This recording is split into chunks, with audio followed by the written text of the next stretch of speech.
Muy buenas tardes, bienvenidos un día más a Todo es Geopolítica, bienvenidos al programa en el que les contamos, explicamos y sobre todo analizamos lo que está sucediendo en el panorama geopolítico, el foco puesto en la tensión en Oriente Medio, en los movimientos por parte de Irán que amenaza pero de momento no ataca, pendientes también de Hezbollah que parece empieza a impacientarse, piensa incluso llevar a cabo el ataque por su cuenta, no esperar a Irán en los ataques a Israel. Vamos a mirar también a la tensión en Estados Unidos. Joe Biden piensa que Donald Trump no va a aceptar los resultados de las elecciones de noviembre en el caso de que pierda y también, por supuesto, muy pendientes de lo que ocurre en el conflicto en Ucrania con Zelensky, bueno, de alguna forma sacando pecho tras la incursión, el intento de incursión en Kursk. Algunos hablan de hasta 10 kilómetros que habrían sido tomados, amenaza de misiles también por parte de Rusia, que ha derribado, por cierto, varios misiles en esta zona y bueno, pues muy pendientes de este nuevo frente que se abre en el conflicto ucraniano. Enseguida analizamos todas estas cuestiones, pero antes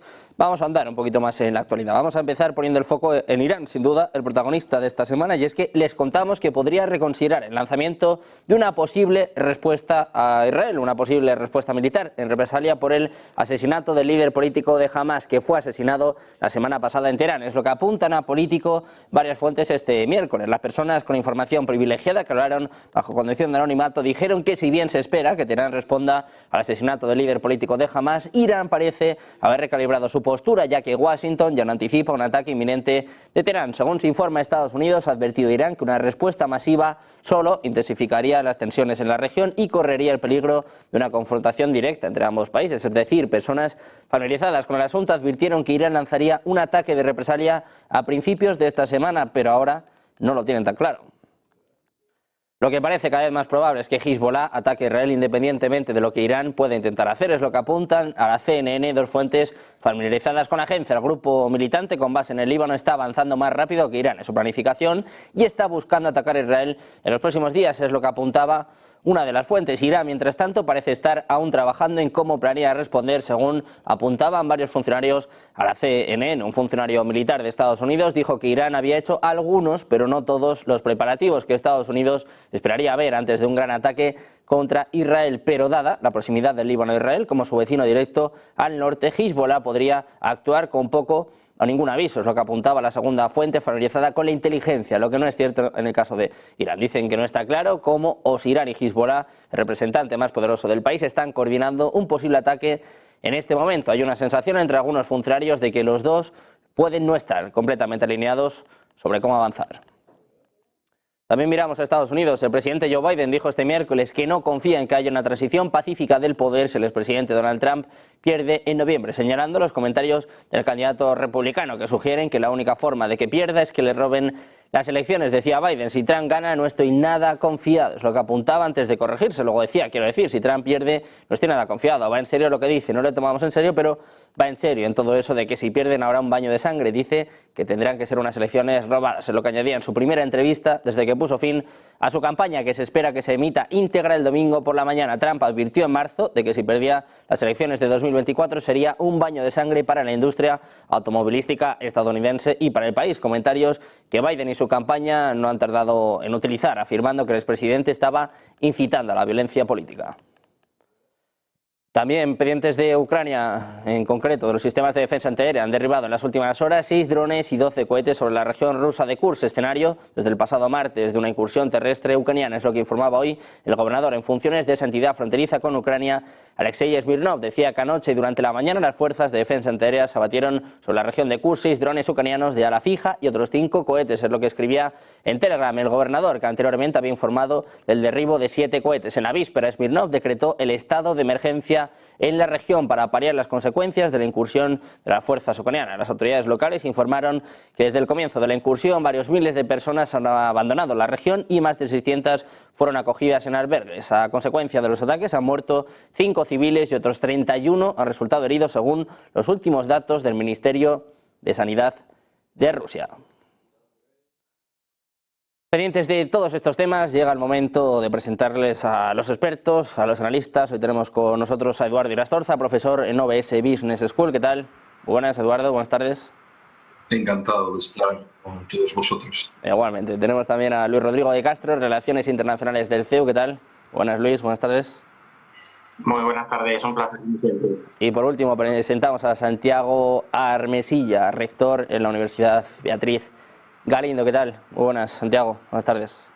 Hola, un placer. Un placer tenerte por aquí, pendientes de todos estos temas, el foco puesto en Oriente Medio, todos mirando a lo que haga o lo que deje de hacer Irán. Si te parece, Santiago, empezamos contigo. Parece que empieza a recalibrar su postura. Ayer se hablaba de un ataque inminente, Egipto incluso advertía de varias horas en las que podría haber llevado a cabo ejercicios militares, en los que se esperaba incluso este ataque por parte de Irán, pero de momento sigue atrasando. No sé si es bueno o es malo. En Israel imagino que cada vez más tensión, más miedo, pero también Estados Unidos piensa incluso que puede recalibrar su postura. ¿Cómo ves la situación en Oriente Medio, sobre todo en torno al posible ataque de Irán?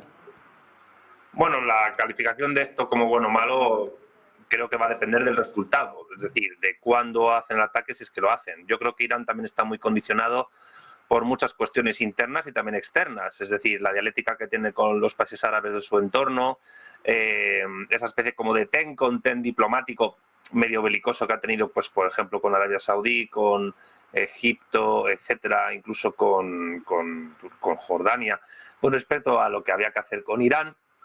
Yo creo que les ha influido bastante y también pues el hecho de que Estados Unidos ha intercedido para tratar de disuadir a Irán en base a la situación geopolítica internacional que hay. Por tanto, podría ocurrir que no llegaran a atacar, pero podría ocurrir que realizaran un ataque, pero no tan intenso como el que tuvieron en su día en mente.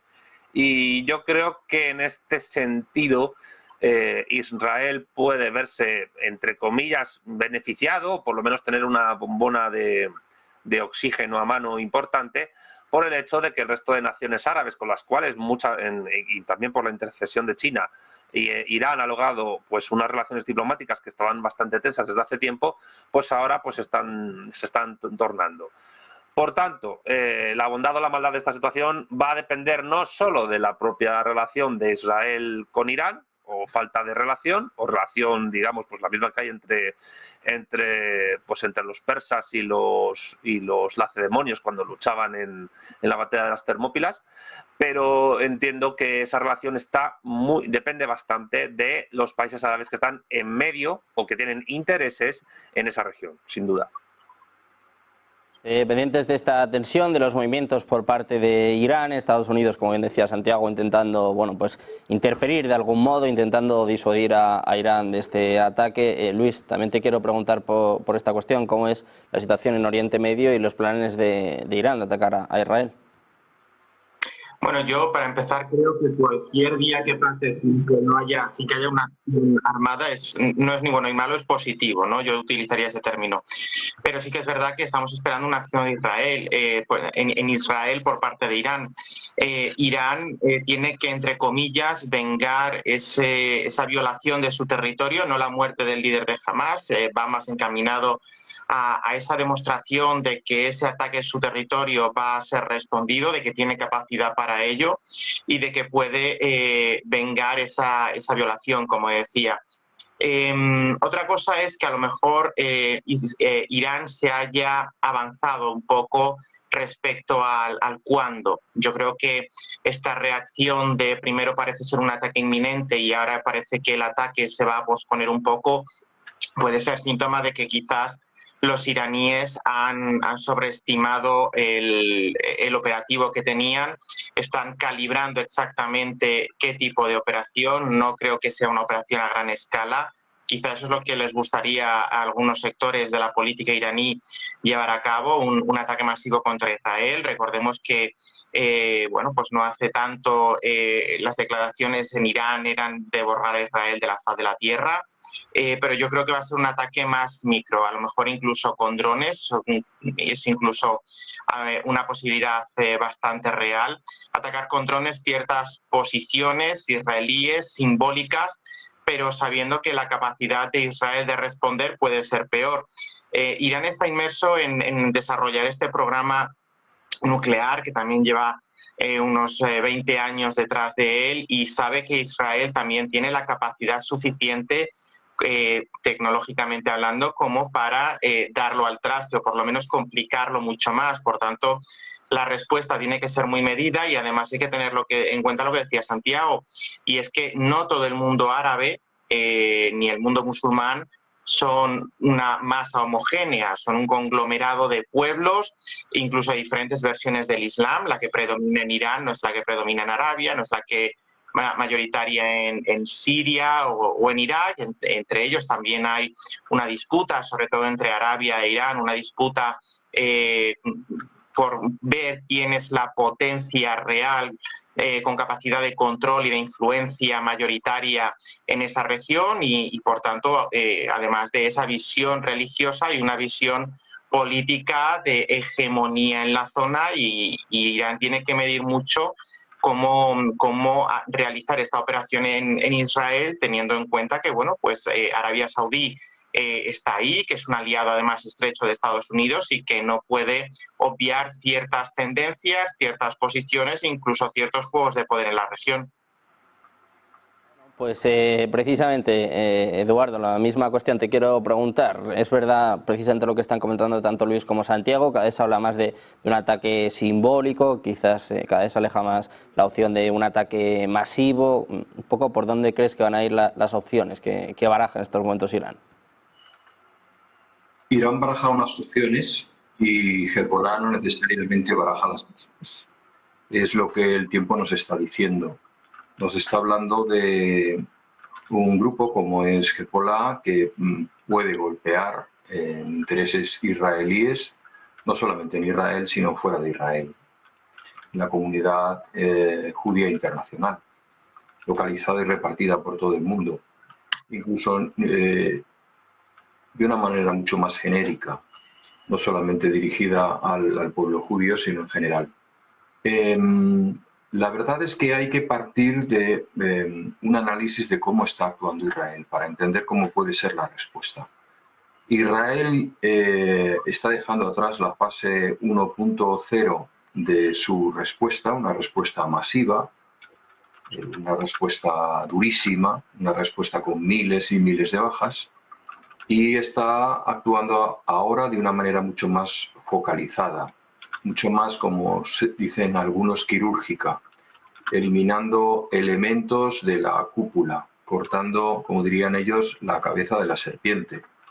En realidad esto va más allá simplemente de descabezar a tu enemigo, porque el mundo árabe, y se ha señalado anteriormente, no es un mundo homogéneo, es un mundo en donde los personalismos pesan mucho, donde los clanes pesan mucho, donde si no hubiese tantas diferencias locales, pues grupos como Hamas y Hezbollah estarían mucho más coordinados a la hora de atacar a Israel, cuando así lo decidan.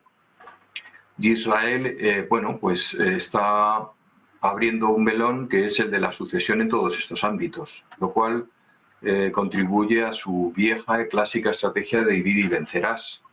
En el año 47 había más de 7 países árabes dispuestos a invadir al día siguiente, pero no supieron ponerse de acuerdo. Lo mismo ha ocurrido en sucesivas ocasiones. Israel juega con eso, juega con dividir al enemigo y bueno, así lo ha hecho y así yo creo que lo seguirá haciendo en un futuro, porque es su mayor fortaleza. Por otro lado, el hecho del ataque masivo de Irán, bien, ¿tiene que responder masivamente? Esa es la primera pregunta que nos hacemos, porque un ataque masivo es un ataque localizado, no puede movilizar unos recursos enormes ni de día ni de noche sin que Israel o Estados Unidos, con sus sistemas de vigilancia de satélites, sus sistemas de inteligencia, pues identifiquen esa actividad. Con lo cual, pues eso pues es difícil de que se ponga en marcha, por lo menos a corto plazo. ¿Por qué? Primero, porque el enemigo lo está esperando. Y segundo, porque Irán no se puede permitir fallar otra vez. Ya falló con su ataque de drones, en donde los daños fueron insignificantes. Sería poner en entredicho todo el esfuerzo militar que están llevando a cabo durante los últimos años, ¿no? Contra viento y marea. A Irán, por otro lado, pues se le han abierto otros frentes, también de sucesiones, de nuevos ministros. Recordemos el accidente que dejó también descabezado a la cúpula de política exterior y militar de Irán, ¿no? Cuando se cayó aquel helicóptero, que seguimos en Negocios TV, recuerdo, prácticamente en directo, ¿no? Y el primero que identificó que había muerto el ministro era curiosamente el Servicio Secreto de Israel. Pues eso nos habla del nivel de penetración que tienen, ¿no? Yo coincido con Luis y con Santiago en que si ataca tanto Irán como Hezbollah, lo harán de una manera mucho más localizada y mucho menos masiva, porque la contundencia de la respuesta abriría un camino a la legitimidad de un mayor incremento de eso que hemos hablado de la fase 1.0, de los ataques masivos, sin distinguir entre ningún tipo de población.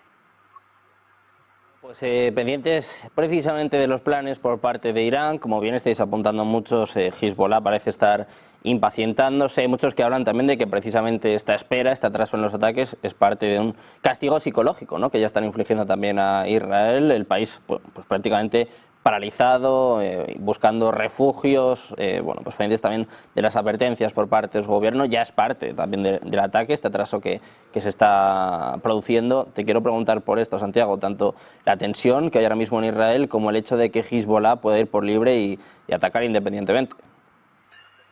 Bueno, Hezbollah en particular pues no es como Irán, no está sujeto a unas relaciones internacionales porque no es un Estado, es simplemente una organización militar, política y religiosa. Hay que recordar que Hezbollah en árabe significa partido de Dios. Y por tanto no tiene que rendir cuentas ante posibles sanciones internacionales o bloqueos económicos, pero sí puede rendir ante posibles persecuciones tanto policiales como de inteligencia como militares. De hecho, ni siquiera Hezbollah domina la totalidad del Estado libanés, por tanto, pues tiene más, entre comillas, libertad de movimiento y podría, en todo caso, como se ha dicho en esta mesa, en este programa, pues realizar ataques de menor intensidad que unos ataques partiendo de armamento estatal, como pueda tener la República Islámica de Irán, pero en compensación de la no capacidad de Irán para, en base a lo que estamos hablando de la intercesión de países árabes en todo este conflicto, pues actuar. Hay que decir que la cercanía religiosa entre Hezbollah e Irán es total, por la cuestión de que son chiitas, es decir, es la segunda rama del Islam más mayoritaria. El Islam tiene básicamente 3 ramas religiosas más un montón de escuelas jurídicas en cada una de esas ramas religiosas. Está la sunita, que es la mayoritaria, que es la que domina en Arabia Saudita, en su versión wahabita, y que considera que los sucesores de Mahoma tienen que ser elegidos por un consejo de ancianos jurídicos, la Sunna, y en base a ciertas tradiciones jurídicas y religiosas, mientras que los chiitas consideran que tiene que ser una suerte de rama hereditaria partiendo del 4 califa bien guiado, Ali, yerno de Mahoma, el que tiene que ser el guía de todos los musulmanes. Claro, como eso se rompe después de un montón de guerras civiles que ocurrieron en Oriente Próximo, particularmente a partir de la batalla de Kerbala, en la que Hussein, descendiente de Ali, es asesinado, pues los imames cercanos, incluso natalmente a Ali y a Hussein, pues van huyendo de la persecución de los sunitas hasta llegar al 12º imán oculto, que supuestamente, según la escatología chiita, pues no murió, ascendió a los cielos y espera su llegada a la tierra, de la cual una preparación, entre comillas, es la adaptación doctrinal al chiismo al mundo contemporáneo que supuso el Vilayat Faqih y otras doctrinas del Ayatollah Khomeini en la Revolución Islámica de Irán. Y luego, muy minoritariamente, está la que algunos llaman jariyitas o ibadíes, que dominan solo, única y exclusivamente en el sultanato de Omán. Hay que decir que los ibadíes fueron los que asesinaron a Ali, y estos simplemente entienden que el sucesor de Mahoma debe ser elegido en asamblea por todo el cuerpo de musulmanes. Algo difícil en la actualidad, pero bueno, consideran que si un esclavo negro, así lo dicen en su tradición, era elegido sucesor de Mahoma, pues tendría que ser ese. Dicho lo cual, ahí es donde se entiende la cercanía religiosa, pero también política de Hezbollah a Irán. Ahora, ¿Hezbollah es una organización independiente, completa y totalmente de lo que Irán diga? Pues para ciertas cosas sí, para otras no. Evidentemente, para poder atacar a Israel, pero con menor tecnología militar, podría tener más mano ancha. Pero aquí lo determinante, insisto, y creo que los tres lo estamos viendo, es que parece ser que hoy por hoy todavía Irán no podría realizar sobre Israel el tipo de contestación militar que querría, en base a los medios que tiene y a su capacidad incluso geopolítica. De todas maneras, creo que lo comentamos en algunas ediciones anteriores del programa, el problema de Irán es que desde que Trump asesinó al alto cargo militar que logró matar en una acción bastante precisa hace ya unos años, Irán está demostrando, y el último caso es el asesinato de este líder de Hamas, está demostrando bastantes agujeros de queso de Gruyère en su sistema de inteligencia y en su sistema de defensa propia. Con lo cual, seguramente algo ha pasado a nivel interno del Golfo Pérsico con otras naciones sunitas que evidencia que Irán tiene, a lo mejor, quizás, me atrevo a decir, más discurso bélico de cara a la galería que capacidad operativa real para poner en jaque a un Estado como el de Israel, que seguramente tiene mejor armamento y mejor capacidad de defensa que la que a Irán le gustaría que tuviese. Por esto mismo te quiero preguntar, por el hecho de que Hezbollah pueda atacar sin esperar a Irán, pendientes también de la capacidad operativa, como bien señalaba Santiago, de Irán, de estos preparativos previos. Hablaba, por cierto, de que esta misma noche estaban comenzando ya ejercicios militares. Egipto, por ejemplo, advertía a sus propias aerolíneas, pero la pregunta también está si esta espera, Luis, es también parte del castigo a Israel, ¿no? Tener a un país paralizado esperando en cualquier momento un ataque, pues también es un castigo, en este caso psicológico. Sí, es un poco una especie de tortura china, ¿no? De ir medrando poco a poco las capacidades y la psicología tanto del gobierno como de la población civil para, bueno, pues amenazando con un posible ataque, ir postergándolo y hacer que la tensión pues vaya incrementándose sine die, ¿no? Esto sí que es verdad que puede ser una especie de castigo, una especie de tortura o cualquier otra forma en la que lo queramos llamar. Porque además la población civil en Israel, bueno, pues está más habituada que a lo mejor lo que podemos estar nosotros en Europa, ¿no? Por ejemplo, nosotros en España, porque allí el conflicto y esta situación de tensión es algo que no es novedoso. Sí que es verdad que tiene picos y a veces que es más intensa, otras veces menos, pero bueno, toda la población de Israel forma parte de la reserva del ejército, es una sociedad mucho más militarizada en ese sentido, podríamos decir, y por tanto esta convivencia con estas circunstancias casi bélicas pues es mucho más familiar, ¿no? Pero a partir de aquí, esa incertidumbre, pues bueno, sobre todo en las zonas fronterizas del norte de Israel, que son las que son más susceptibles de un ataque por parte de Hezbollah, igual que por la parte sur, pues lo son a través de Hamas, pero eso no significa nada, porque también estábamos viendo que unas acciones de Irán en Israel podrían ir dirigidas, por ejemplo, a puntos muy simbólicos, ¿no? Por ejemplo, la oficina del primer ministro, el Parlamento, el Tribunal de Justicia Supremo, bueno, ese tipo de operaciones que serán más visibles que otra cosa, como venimos diciendo tanto Eduardo, Santiago y yo a lo largo del programa de hoy. Pero sí que es verdad, y yo voy a hilar un poco con lo que decía también Santiago, Hezbollah no es un Estado, no tiene una responsabilidad internacional como la puede tener Irán, tampoco tiene que rendir cuentas ante ningún parlamento, no tiene una población civil como puede ser el Líbano, ¿no? En el sentido de soberanía, una población civil que pueda sublevarse, una población civil a la que mantener dentro de unos márgenes, ¿no? Y por tanto tiene en ese sentido, yo creo, una mayor capacidad de acción que la que puede tener un Estado soberano. Por otro lado, también hay que tener en cuenta que esa mayor independencia va muy estrechamente ligada a una menor capacidad operativa. La fuerza que puede tener Hezbollah no es comparable a la que puede tener Irán.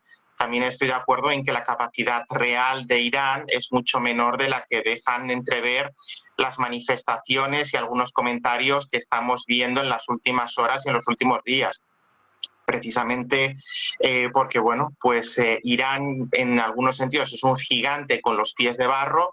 Esto en Israel se sabe, y el Estado hebreo es un Estado altamente sofisticado en lo militar, que tiene el respaldo en este sentido de Estados Unidos y en algunos otros momentos también ha tenido incluso el de algunas naciones árabes, como por ejemplo Arabia Saudí. Y bueno, el ataque de Hezbollah se puede producir quizá de manera un poco menos organizada, aunque sí que es verdad que la conexión con Irán, pues la ha comentado Santiago, es la que es, pero Hezbollah puede actuar, yo no diría tanto de una manera desorganizada, de una manera un poco al albur de las circunstancias, sino midiendo también bien la capacidad de respuesta de Israel. Recordemos que Israel sigue adelante con la operación en Gaza, por tanto tiene parte de su ejército desplazado y concentrado en el flanco sur y bueno, pues dependiendo de cuándo ataque Irán o cuándo la tensión pueda hacer entrever que esa operación militar, que como yo digo, pues es micro, será muy capilar, pueda producirse, dentro de sus posibilidades, yo creo que Hezbollah va a intentar maximizar el ataque que vaya a realizar, por muy modesto que sea. Y aquí yo también insisto, las fuerzas de los países que bueno, pues tiene Israel en su zona geográfica no son homogéneos tampoco en este sentido, ¿no? Y tampoco comparten esa visión del ataque absoluto a Israel o del ataque ni siquiera a Israel. Hay países como por ejemplo Jordania, que siempre han tenido una posición mucho más moderada, mucho más comedida y que apuestan por otra serie de instrumentos de la diplomacia diferentes a los que estamos viendo por parte de Hamas o por parte de Irán, y por tanto esto hace que esa respuesta que pueda tener en este caso Hezbollah o Irán pueda producir cierto descontento también en estos países, y que entre las propias naciones de mayoría musulmana, con esas diferencias que Santiago ha comentado perfectamente, pues puedan exacerbar ciertas reticencias, no odio, pero sí ciertas reticencias de carácter nacional entre algunos de estos países de la zona. Egipto tampoco está actualmente por una labor de un ataque armado. Egipto es de los países que a día de hoy mejores dentro del mundo árabe, ¿no? De lo que llamamos el mundo árabe, mejores relaciones puede tener, diría yo, con Israel, y por tanto, bueno, pues dentro de esta amalgama de posiciones, insisto, Hezbollah podría atacar, pero para maximizar ese impacto, esa capacidad de reacción, pues bueno, yo creo que podría hacerlo de manera un poco, entre comillas, coordinada con Irán y mirando un poco de reojo a la situación que hay en Gaza. Precisamente, mientras hablamos de Hezbollah, varios medios, las propias FDI, confirman un ataque que ha tenido lugar en estos momentos. Habla de 15 cohetes disparados en la Galilea Occidental. Bueno, pues algo habitual, ¿no? Este intercambio de ataques, tanto por parte de Israel como por parte de Líbano. Se hablan de 15 misiles. Hablan también, además, de que otros 8 acaban de ser disparados ahora mismo de nuevo desde Líbano hacia Galilea Occidental. No tiene por qué ser el inicio de los ataques, ni mucho menos, porque es algo habitual en estos momentos. Pero Eduardo, te quiero trasladar la misma cuestión. ¿Qué esperas por parte de Hezbollah y también esta tortura, ¿no?, que están infligiendo Israel con los atrasos del ataque? Bien, voy a responder primero a la segunda cuestión, de la tortura. El hombre es un animal de costumbres. Yo, que soy bastante mayor que mis contertulios, pues recuerdo los tiempos de ETA en España. Y estábamos perfectamente acostumbrados a que hubiese un atentado prácticamente todas las semanas, con muertos. Ella formaba parte de nuestro entorno cotidiano.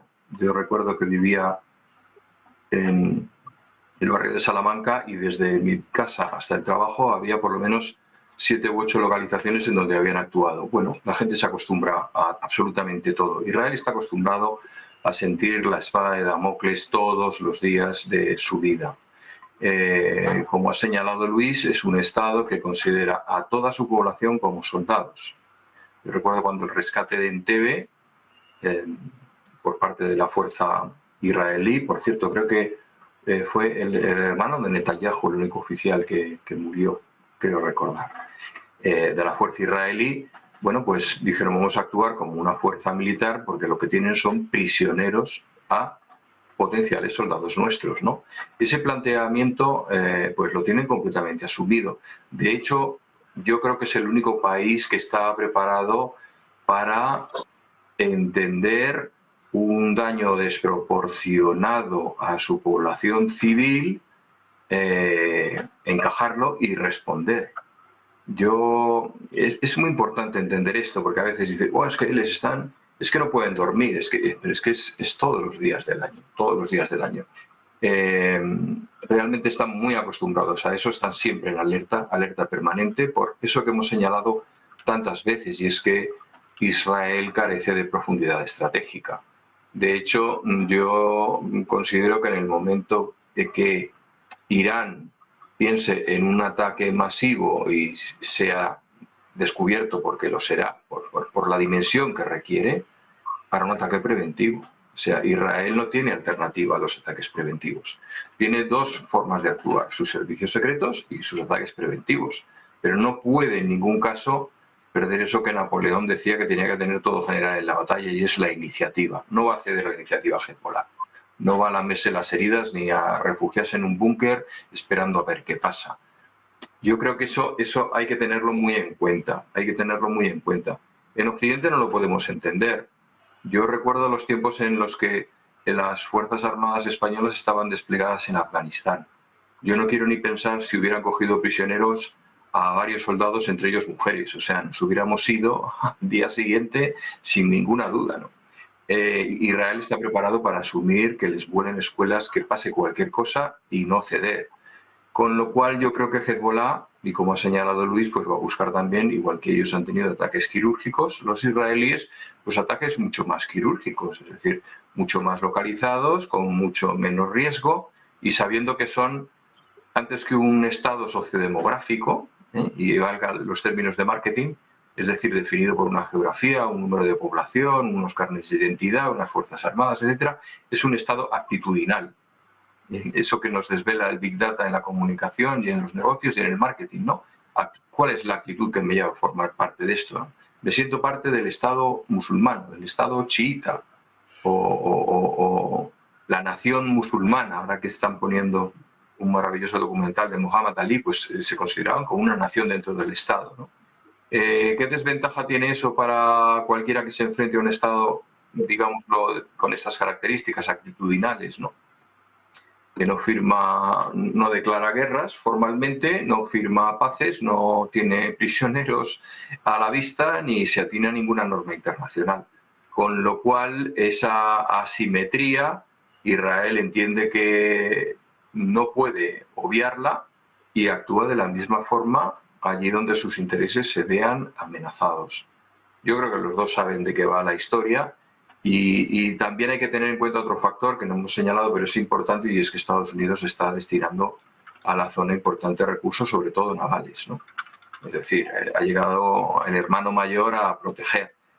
Y como hemos señalado también en este programa, yo creo que hasta que lleguen las elecciones, Israel tiene carta blanca para hacer un poco lo que le dé la gana. O sea, no creo que ni demócratas ni republicanos le llamen la atención a Israel, teniendo en cuenta el enorme peso que tiene la comunidad judía. Bueno, pues pendientes de lo que sucede en Oriente Medio, que bueno, seguro que va a dar mucho que hablar en los próximos días. Si os parece, vamos a mirar también a lo que sucede en el conflicto en Ucrania, con esta incursión en Kursk. Ayer se declaraba el estado de emergencia. El presidente ruso, Vladimir Putin, hablaba de que es una provocación a gran escala y bueno, algunos incluso hablan de que los ucranianos habrían incluso avanzado hasta 10 kilómetros. Te quiero preguntar por esta cuestión, Santiago, porque se hablaba hace días de conversaciones de paz y ahora Ucrania está, bueno, pues cuanto menos tensando la cuerda. Bueno, a Ucrania no le queda más remedio que tensar la cuerda si quiere llegar a unas hipotéticas condiciones de negociación en el corto plazo un poco más favorables a sus pretensiones y planes y programas como Estado. Es evidente que ataques dentro de zonas controladas por los rusos o de la propia Rusia son fundamentales si avanzan bien para Ucrania, para poner encima de la mesa lo que tenga que poner. Ahora, que de aquí se pueda desarrollar un un cambio en la dirección que está tomando este conflicto bélico, esta guerra, eso ya es otro cantar. No obstante, no deja de ser paradójico que Kursk se vuelva de nuevo un punto de guerra importante en Europa Oriental, como lo fue en su día en la Segunda Guerra Mundial, donde, como todo el mundo sabe, o la inmensa mayoría de la gente yo creo que debería de saber, en Kursk se produjo a finales de la Segunda Guerra Mundial, bueno, más no tanto a finales, pero casi, la batalla de tanques más importante de la historia, decisiva también para el avance del Ejército Rojo hacia Berlín. En todo caso, yo entiendo que un Estado, cuando tiene que plantear en una mesa de negociación posterior a una guerra sus fundamentos, sus bases, sus propuestas, tiene que también ganar en el terreno bélico todavía para poder plantear algo más que la situación previa a la hipótesis de que esas negociaciones se den, en resumen, lo que quiero decir es que si Ucrania gana más batallas dentro de sus fronteras establecidas y reconocidas internacionalmente y pone sobre las cuerdas a Putin dentro de Rusia, eso le puede permitir negociar en una mesa de paz otras condiciones que no podría tener en la situación actual.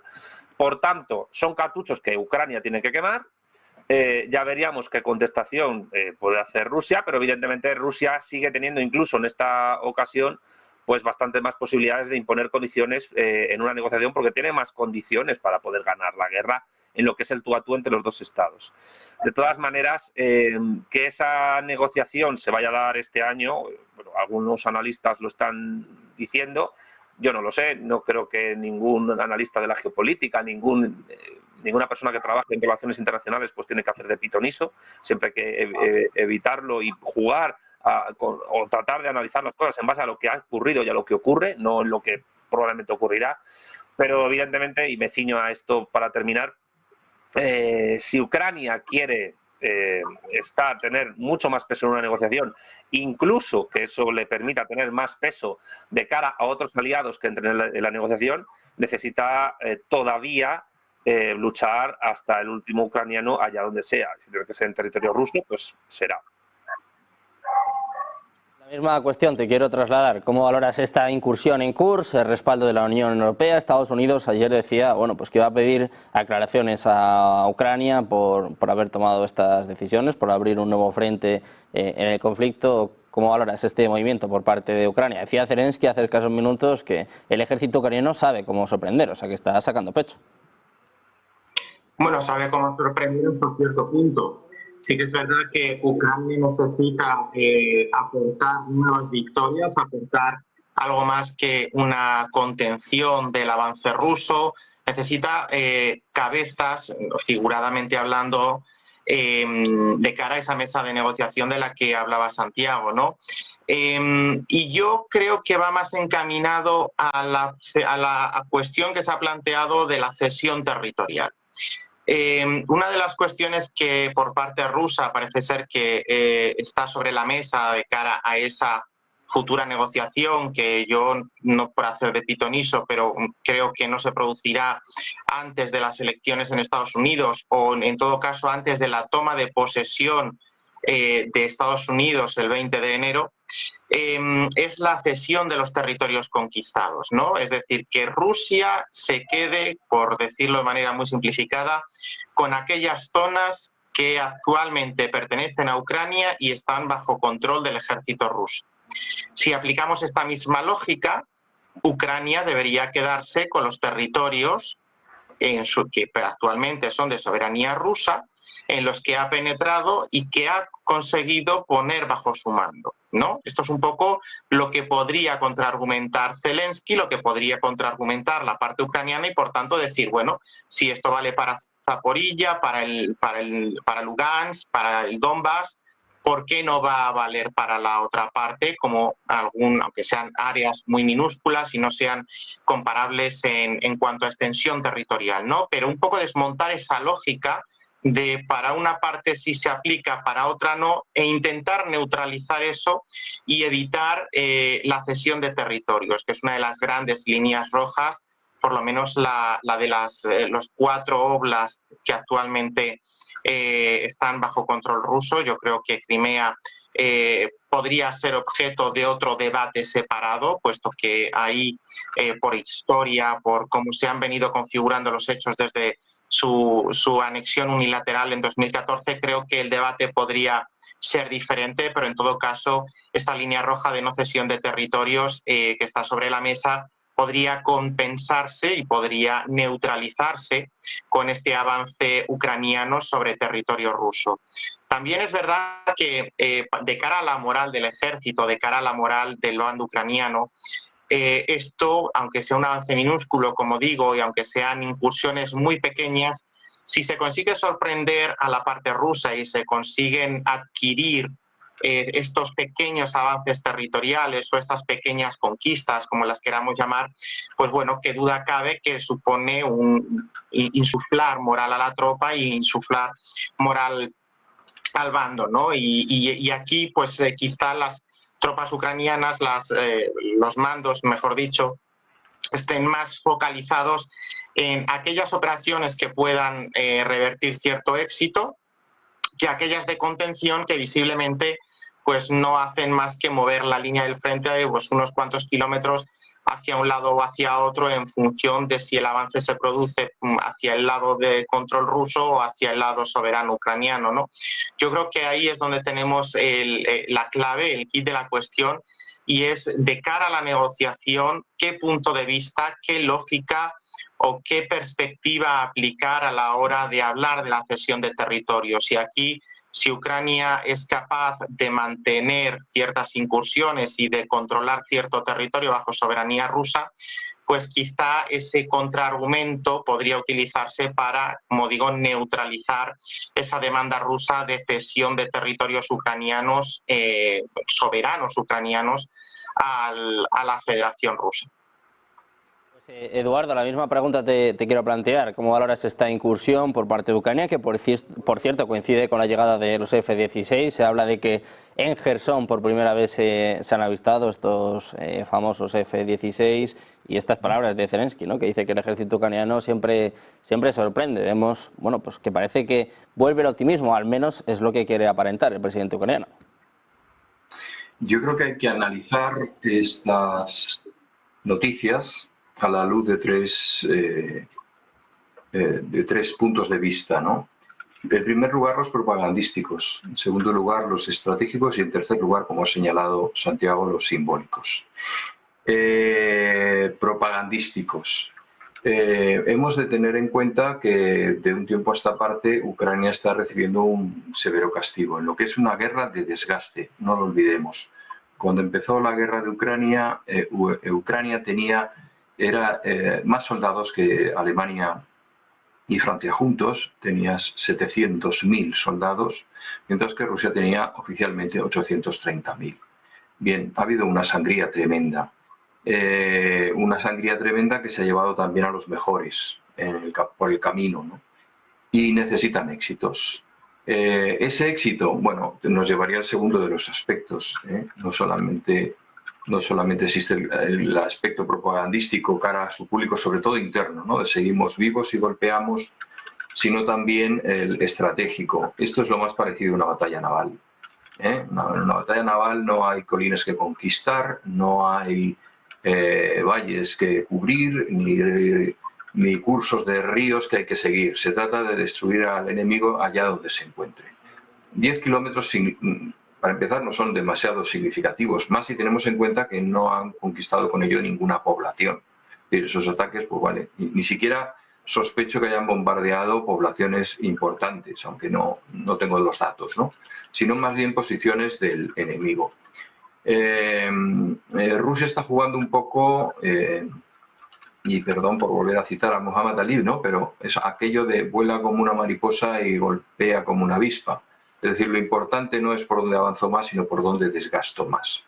Y en ese sentido, este ataque pues no es lo suficientemente significativo como para hablar de que se están cambiando las tornas en ningún caso. Respecto a los F-16 que acabo de señalar, los Vipers, estos famosos, también hay que decir que no todos son iguales. La aviónica que les haya llegado todavía no sé hasta qué punto es la más sofisticada, porque prácticamente era una especie venta y cesión. Vendo nuevos F-16 a Rumanía, Rumanía se los cede a Ucrania, o vendo nuevos F-16 a Polonia y a su vez le cede los viejos a Ucrania. No sé hasta qué punto todavía tienen la calidad y la preparación sus pilotos para decir que realmente esto en el corto, incluso medio plazo, vaya a significar un dato relevante.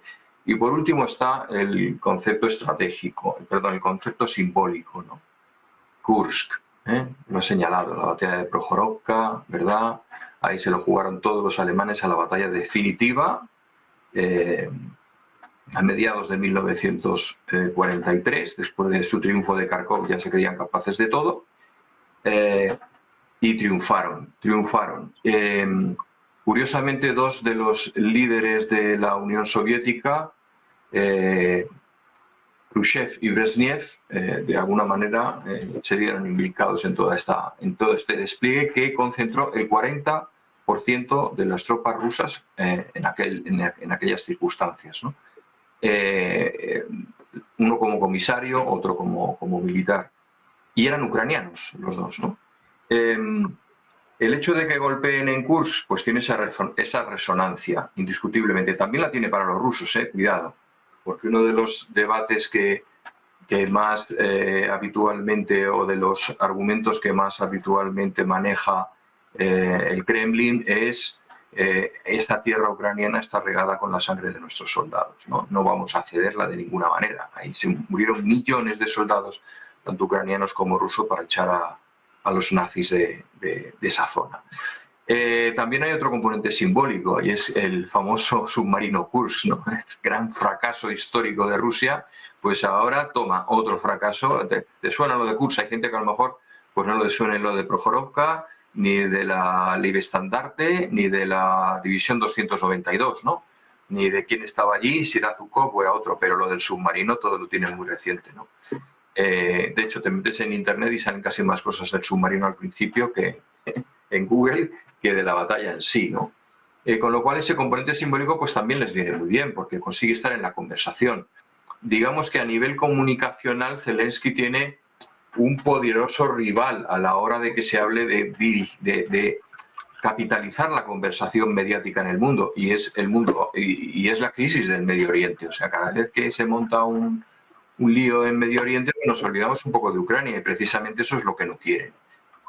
Con lo cual, pues no tenían más alternativa que lanzar esos drones sin que ello suponga una escalada. Hubiera sido una escalada si de repente esos drones destruyen ciudades rusas. Entonces ya te puedo asegurar que un barrio de Kiev desaparecía al día siguiente. O sea, no tendrían ninguna duda para hacerlo.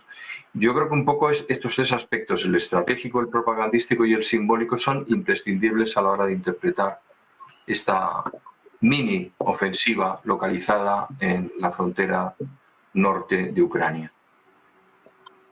Pendientes de esta ofensiva, ya que estamos hablando de rivales, voy a terminar poniendo un último tema sobre la mesa. Santiago, quiero preguntarte por las palabras del actual presidente de Estados Unidos, Joe Biden, que decía que Donald Trump no va a aceptar los resultados de las elecciones de noviembre. Decía, o volvía a incidir en estas declaraciones que hizo sobre un baño de sangre en el caso de que le roben las elecciones. ¿Cómo ves el hecho de que Joe Biden ponga esto sobre la mesa pues a poco más de 3 meses de que tengan lugar las elecciones, ¿no? Es también añadir más tensión.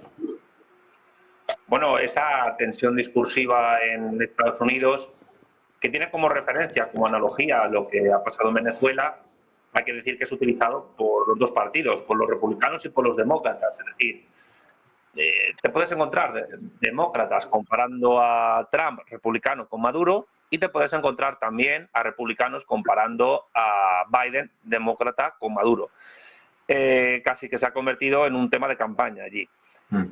Sin embargo, yo creo que las condiciones electorales y políticas son distintas en Estados Unidos con respecto a Venezuela.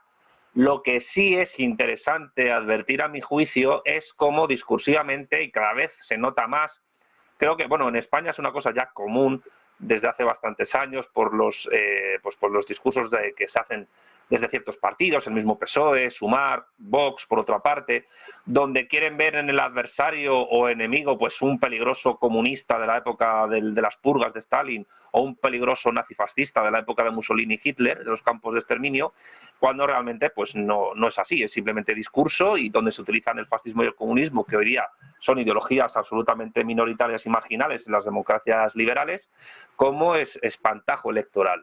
Y lo curioso es que eso parece ser que está llegando también a Estados Unidos, donde encontramos a gente republicana llamando comunistas a Kamala Harris y Joe Biden, o gente llamando pues peligroso nazifascista a Donald Trump, cuando no nada más lejos de la realidad.